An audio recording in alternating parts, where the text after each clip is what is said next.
पहलगाम दहशतवादी हल्ल्याच्या पार्श्वभूमीवर काल रात्री उशिरा कॅबिनेट कमिटी ऑन सिक्युरिटीची नवी दिल्ली इथे बैठक झाली, ज्याला पंतप्रधान आणि इतर काही महत्वाचे अधिकारी तसेच मंत्री उपस्थित होते. आणि या बैठकीत 5 महत्वाचे काही अभूतपूर्व असे निर्णय घेतले गेले. यातला सगळ्यात पहिला निर्णय हा जो होता तो म्हणजे इंटिग्रेटेड चेकपोस्ट अटारी. या सीमारेषेतनं भारतात आलेले जे लोक आहेत त्यांना 1 मे 2025 पर्यंत याच सीमारेषेतनं परत जायचं असं भारत सरकारने म्हटलेलं आहे. शिवाय आपले भारतीय लोक जे तिथे गेलेले आहेत त्यांनी सुद्धा 1 मे पर्यंत परत यायचंय असं भारत सरकारने म्हटलेलं आहे. त्याच्यानंतर भारत आणि पाकिस्तान यांच्यामध्ये सार्क विजा एक्झेम्पशन स्कीम म्हणजे सार्क संबंधीची विजा योजना आपल्याला माहिती असेल. त्याच्यामुळे असे विजाज ज्या लोकांकडे आहेत त्यांना पुढल्या 48 तासात देश सोडायची ताकीद किंवा आदेश हा भारत सरकारकडनं जारी करण्यात आलाय.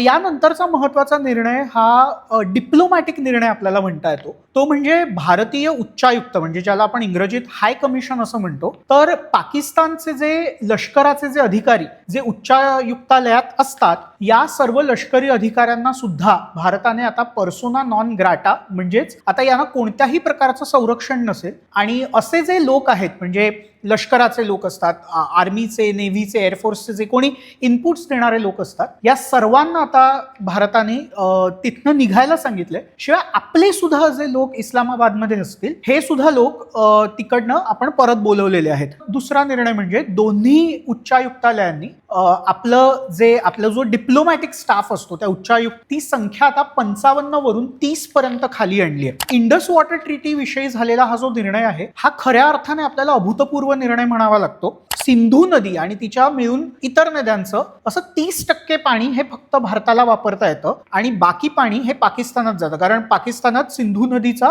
जास्त प्रवाह आहे.